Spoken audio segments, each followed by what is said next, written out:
All right, today we're going to talk about emotional hunger. All kinds of emotions can trigger emotional eating.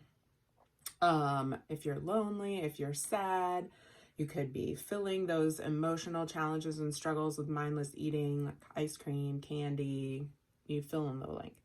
But at the root of it, we're trying to fill a void with food, even though we know that's really not going to work. Anxiety, stress, right? Maybe we're eating quickly, typically those snacky foods, treats, maybe reach for alcohol. If you're mad, angry, upset about something, sometimes you revert to some of those comfort foods. Um, and there's also fear of missing out. I talked about this a little bit with travel. um, you maybe are eating a satisfied plated meal, but you see everybody else enjoying a treat or something silly, and you don't want to miss out. You want to be included, you want to be involved. And in those situations, it's just important to kind of acknowledge what's going on and be aware if there's any food pushers around you, right? Those people that are encouraging you to just do it, like, forget your weight loss, or, oh, come on, just eat this, or, oh, you're on that diet. That's the one that I hate the most. All of those things kind of get in the way of your mindset and your positive weight loss. So it's really important to kind of acknowledge whenever that is going on, and to be a leader and not a follower in those types of situations. If you know you're going to be around someone or a small group that might think this way, like plan a little beforehand, like what your response might be. Ask for help. Like, hey, I know I'm going to be in this situation. What are some thoughts you have? And maybe decide, am I going to be going into this knowing that I'm going to have a treat, and that's okay, and I'm going to go in there and I'm going to enjoy this treat fully, be fully present, not mindless. Or maybe I'm going to say, no, thanks, I'm good.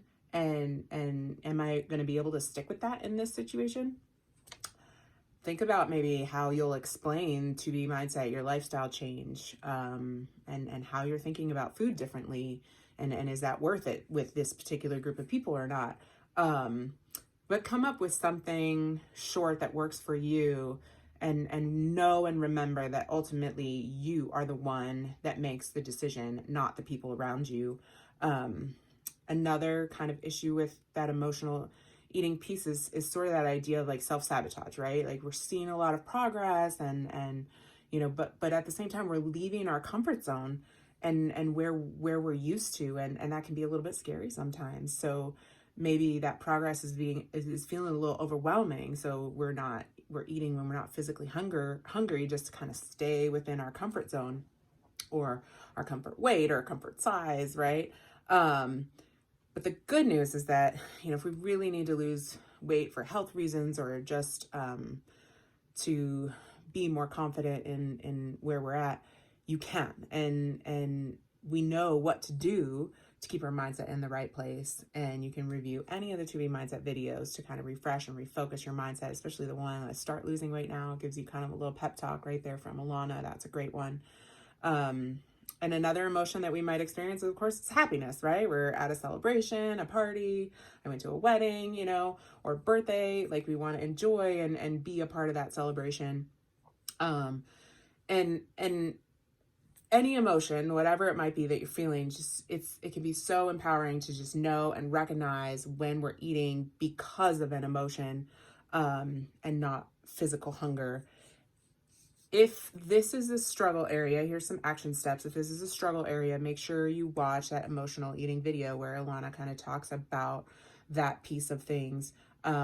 Seek counseling support if you need it, because you're going through something that's a challenge or a struggle in your life at any given moment. And of course, track everything, right? I'm going to kind of mention that probably in every video this week, but jot down emotions that you're feeling so you can be more aware of how they're impacting you and your choices and your mindset.